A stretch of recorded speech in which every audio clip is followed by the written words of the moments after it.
Hello students, my self doctor Kamlesh Narayan. और हम अपनी सीरीज में जो बायोलॉजी ट्रिक्स की सीरीज एक नई सीरीज शुरू की है, उसके चौथे एपिसोड के लेकर आपके पास है। हम इवोल्यूशन टॉपिक में ट्रिक्स डिस्कस कर रहे हैं। छोटी छोटी ट्रिक्स हैं, वो उन बच्चों को मदद करेगी जब कहीं एग्जाम्पल्स में या किसी छोटी छोटी बात को लेकर कंफ्यूज होते हैं। बेहद आसान तरीका है होमोलोगस ऑर्गन को याद करने का, क्योंकि हमने ये देखा है कि होमोलोगस ऑर्गन में जो एग्जाम्पल दिए हुए हैं वहीं कंफ्यूजन होता है। होमोलोगस ऑर्गन को लेकर कोई कंफ्यूजन नहीं है। तो आज मैं एग्जाम्पल की ऐसी ट्रिक बताऊंगा जिससे आपको हमेशा के लिए याद रहेगा। तो ये जो ट्रिक है that is only for NCERT class 12th, और हम सिर्फ नीट के एग्जाम्पल के रेफरेंस में बात कर रहे हैं। तो पहले छोटी सी बात समझ लें कि हम होमोलोगस ऑर्गन कहते किसको हैं। अगर आप अपने डायग्राम में देखें तो इस फिगर को, जिसको हम 7.3 कहते हैं, लास्ट वीडियो में हमने 7.2 फिगर के बारे में बताया था, जिसमें दो एग्जाम्पल दिए हैं। लेकिन होमोलोगस ऑर्गन का अगर आप थ्योरी पढ़ोगे तो उसमें तीन एग्जाम्पल हैं। हम ऐसा कुछ तरीका अपनाएंगे कि तुरंत एक चुटकी में आपको याद हो जाए और कंफ्यूजन कभी ना होने पाए। तो पहले हम लोग छोटी सी बात समझें, क्योंकि मैं चाहता हूं कि टॉपिक भी ब्रीफली आपको समझ में आ जाए। पहली बात आती है कि होमोलोगस ऑर्गन हम कहते किसको हैं। तो बड़ा सिंपल सा पॉइंट है कि ऑरिजिन जो है वो सेम होनी चाहिए। मतलब ऐसे ऑर्गन्स या ऐसे स्ट्रक्चर्स, ऐसे टिश्यू जिनकी ऑरिजिन सेम हो बट फंक्शन उनका डिफरेंट हो। फंक्शन डिफरेंट होना चाहिए। यही एक बेसिक लाइन है जो आपकी एनसीईआरटी में सबसे पहली जगह लिखी हुई है। Organs having the same origin but different functions are homologous organ। और इस सवाल को, मतलब इसी पॉइंट को फ्रेम करके नीट 2021 में ये क्वेश्चन आया था। हालांकि बड़ी सिंपल से लाइन है, थोड़ा वेरिएशन भी आगे चल के हो जाता है, बट हमारे एनसीईआरटी के टेक्स्ट में यही मैटर महत्वपूर्ण है। ऐसे ऑर्गन जिनकी ऑरिजिन सेम हो और फंक्शन डिफरेंट हो। मीन्स कुछ ये करना है कि ऑरिजिन सेम है लाइक दिस, लेकिन फंक्शन डिफरेंट क्यों हो जाते हैं? Because they are adopted for the different habitat. जैसे मान लीजिए हम दो ब्रदर हैं, हमारी ऑरिजिन सेम है, हमारे पेरेंट्स एक हैं, लेकिन अगर हम अलग अलग हैबिटेट में चले जाते हैं, अलग अलग प्रोफेशनल फील्ड में चले जाते हैं, तो उस हैबिटेट को या उस प्रोफेशनल फील्ड को अडॉप्ट कर लेते हैं। और आज हमको देखने के बाद कोई कहता नहीं कि यार दोनों भाई हो एक जैसे, क्योंकि we have adopted for the different features. हमने एक मान लीजिए डॉक्टर बन गया और एक आर्मी मैन बन गया, तो दोनों का प्रोफेशन अलग है, जाहिर उन्होंने एडॉप्टेशन अलग कर लिया, यानी एक तरह से ये डाइवर्स हो गए। इसलिए homologous organ is an example of divergent evolution. Divergent evolution, ये भी लाइन बड़ी महत्वपूर्ण है और अक्सर एग्जाम में पूछ ली जाती है। और एग्जाम्पल्स तो हम अभी आएंगे, हमने जो ट्रिक बनानी है एग्जाम्पल के लिए बनानी है, लेकिन हमारा पर्पज ये है कि खाली एग्जाम्पल ही नहीं, उस टॉपिक को भी थोड़ा सा क्रिस्टल क्लियर करते चलें। अब डाइवर्जेंट इवोल्यूशन में अगर देखा जाए तो एक शब्द और लिखा हुआ दिख रहा है। जैसे हम लोग कह रहे हैं कि भाई ऑरिजिन सेम है, तो हम अगला शब्द कह सकते हैं इट इंडिकेट्स कॉमन एंसेस्ट्री। हमेशा जब भी आप होमोलोगस ऑर्गन पढ़ोगे तो ये हमेशा शो होगा कि इनकी जो एंसेस्ट्री होती है वो कॉमन होनी चाहिए, तभी तो ये डाइवर्जेंट इवोल्यूशन हो पाएंगे। कंफ्यूज ना होइएगा। और एक अंतिम पॉइंट लिखा हुआ है जो आसानी से आप समझ सकते हो कि जो आप डाइवर्जेंट इवोल्यूशन कह रहे हो, it can be raised as adaptive radiation. Adaptive radiation यानी रेडिएट क्यों हो रहे हैं? क्योंकि डिफरेंट डिफरेंट हैबिटेट में जा रहे हैं, तो हम एडॉप्टिव रेडिएशन शब्द इस्तेमाल कर सकते हैं। ऑरिजिन सेम है इसलिए कॉमन एंसेस्ट्री शब्द इस्तेमाल कर रहे हैं। इन्हीं एडॉप्टिव रेडिएशन की वजह से हम डाइवर्जेंट इवोल्यूशन कह रहे हैं और ऑरिजिन सेम वाली बात कही गई। तो ये चार बहुत मोटे मोटे पॉइंट्स हैं जो आपके पास जरूर होने चाहिए।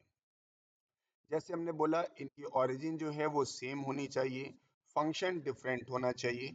फिर कहा चूंकि इनकी ऑरिजिन सेम है अलग अलग दिशा में अलग अलग हैबिटेट को अडॉप्ट करते हैं, इसलिए the term is divergent evolution. Origin same है जैसा अभी हमने कहा, it's an example of common ancestry. और चूंकि अडॉप्ट करते हैं नए हैबिटेट को और दो अलग हिस्सों में विभाजित हो जाते हैं, the term is adoptive radiation. बस जी, होमोलोगस ऑर्गन में इतने ही पॉइंट याद करने हैं। अब समझ लेते हैं इस ट्रिक को कि कैसे हम इस एग्जाम्पल को रिटेन करके रखें। जैसे आपके पास एक एग्जाम्पल, जो पहला एग्जाम्पल दिया हुआ है, देखिए लिखा ना, example of the homologous organs, ये लिखा हुआ है ना, लुक दिस, नीचे देखिए, एंड प्लांट एंड एनिमल। तो पहला जो एग्जाम्पल है वो प्लांट का है। इसमें दो एग्जाम्पल लिए गए हैं, बोगेनविलिया लिया गया है और कुकुरबिटा लिया गया है। बोगेनविलिया में कांटा पाया जाता है और टेंड्रिल जो है, and yes that is present in Cucurbita, supportive structure है। लेकिन जो ध्यान देने वाली बात वो है, दोनों की जो पोजीशन है, चाहे आप टेंड्रिल देखें चाहे आप थॉर्न देखें, दोनों की पोजीशन जो है वो एक्सिलरी है, यानी अपनी जो लोकेशन है वो एक्सिलरी है, ये दिस वन, लाइक।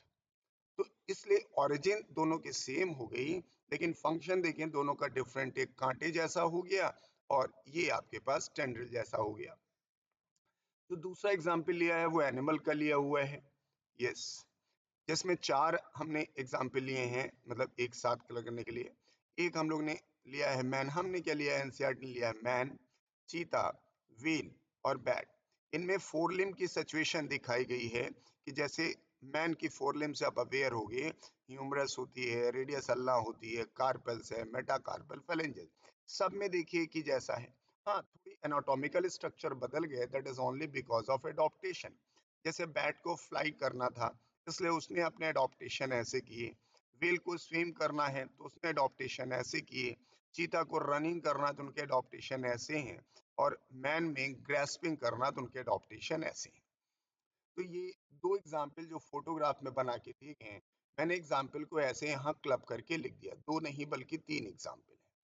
एक तो आपने पहला वाला पढ़ा, प्लांट्स का एक एग्जाम्पल है जिसमें थॉर्न ऑफ बोगेनविलिया का जिक्र किया गया है, ये देखिए bougainvillea and tendril of Cucurbita.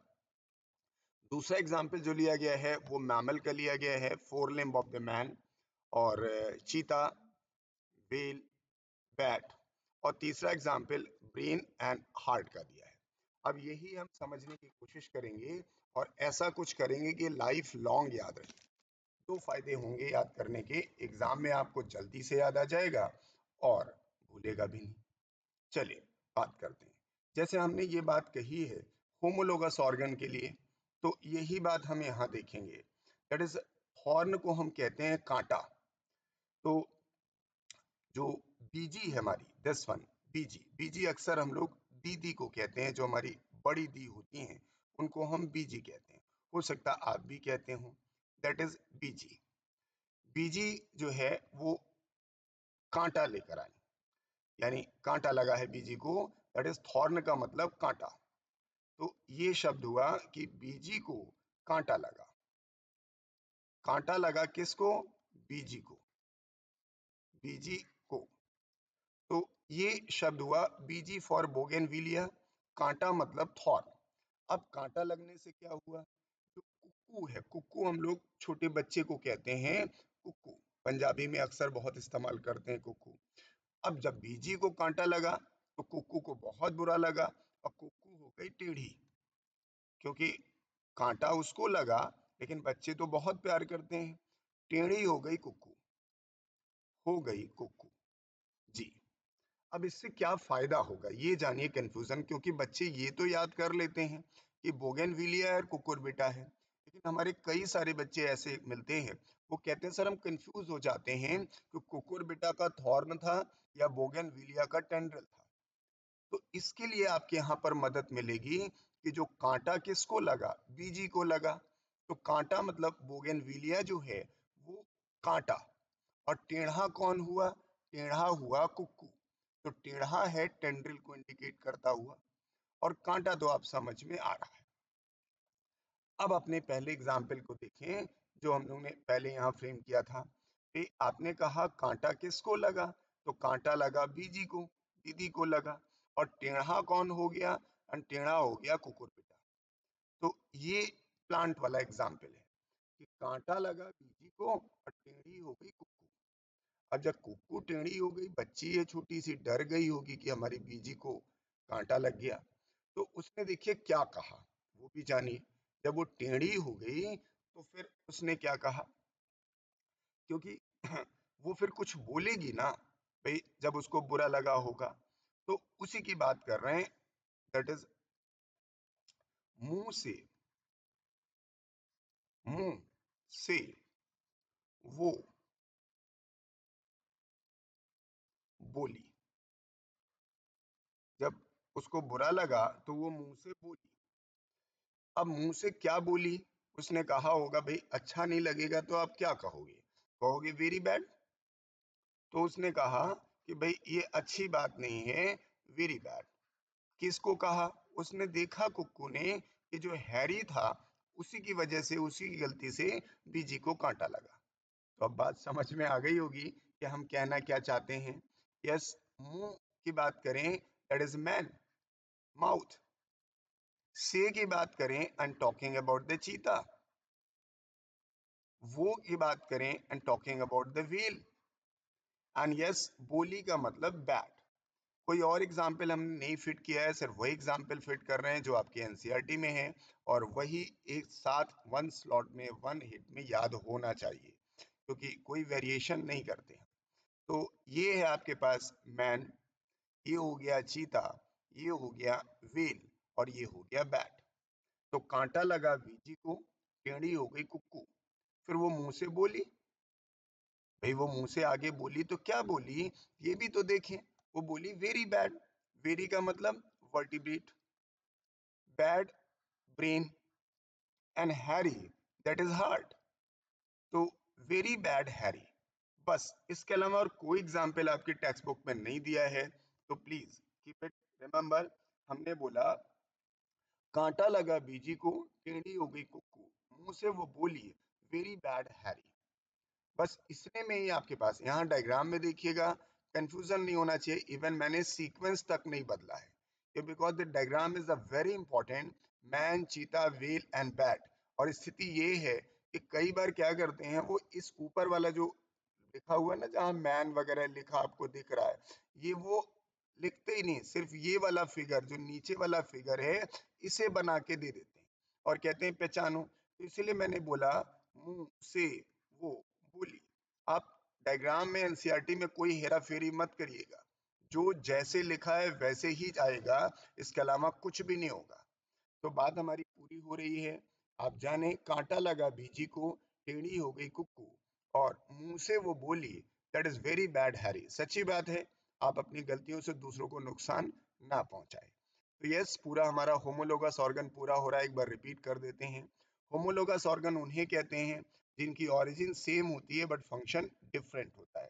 Function different क्यों हो जाता है, क्योंकि वो अलग अलग हैबिटेट को अडॉप्ट करते हैं। ओरिजिन उनकी सेम जरूर होती है, लेकिन जिस हैबिटेट में जाते हैं उस हैबिटेट को अडॉप्ट कर लेते हैं। Therefore that shows the divergent evolution. तो कॉमन एंसेस्ट्री भी हुई, डाइवर्जेंट इवोल्यूशन हुआ, क्योंकि अलग अलग जगह पर विभाजित हो गए हैबिटेट एडॉप्टेशन की वजह से। तो नाम दिया गया एडॉप्टिव रेडिएशन। अब इस पे बात एग्जाम्पल को लेकर है। तो हमारा पहली ट्रिक कहती है दैट इज कांटा लगा बीजी को और टेढ़ी हो गई कुक्कू। तो कांटा लगा यानी थॉर्न ऑफ बोगेनविलिया, टेढ़ी हो गई कुक्कू यानी टेढ़ी का मतलब टेंड्रल से है। अब थोड़ा सा हिंट रखेंगे, टेढ़े, टेढ़े हो गई कुक्कू, कुक्कू को बुरा लगा। फिर वो मुंह से बोली दैट इज वेरी बैड। मुंह से वो बोली वेरी बैड हैरी। तो मुंह से मैन, चीता, व्हेल एंड बैड। और very bad Harry that is a vertebrates में बात करें हम, ब्रेन और हार्ट इनमें काफी सिमिलरिटी, यानी अगर वर्टिब्रेट्स की ब्रेन देखे जाएं, fishes, amphibia, reptile, bird, mammal, वो काफी सिमिलरिटी शो करते हैं। वर्टिब्रेट्स के हार्ट्स देखे जाएं, 2 चैम्बर्ड, 3 चैम्बर्ड, 4 चैम्बर्ड, तो उनमें भी काफी सिमिलरिटी लगती है। तो ये फिगर है हमारा 7.3। हमने 3 फिगर आपको पिछले 3 वीडियो में बताए हैं। 7.1 मिलर एक्सपेरिमेंट, 7.2 डायनासोर्स वाला जो इवोल्यूशन का फिगर है, और 7.3 है इस फिगर को। हर फिगर एनसीईआरटी का इंपॉर्टेंट है। तो अंत में हम आपसे यही कहते हैं, अगर हमारे ये वीडियो आपको अच्छे लग रहे हैं तो प्लीज हमारे चैनल को सब्सक्राइब करिएगा, शेयर ज़रूर करिएगा ताकि ये ज़्यादा से ज़्यादा लोगों तक पहुँचे। और कैसा लगता है ये कमेंट सेक्शन में आके ज़रूर बताइएगा, क्योंकि यही हर वीडियो में मैं कह रहा हूँ, एक नया जब हम काम करते हैं तो we always need the appreciation. अगर आपको चीज़ें अच्छी लग रही हैं तो ज़रूर बताइए, ताकि मैं और अलग ज़्यादा एनर्जी के साथ अगली वीडियो में इन्वॉल्व हो पाऊँ और बेहतर करने की कोशिश करूँ। Good luck to all of you.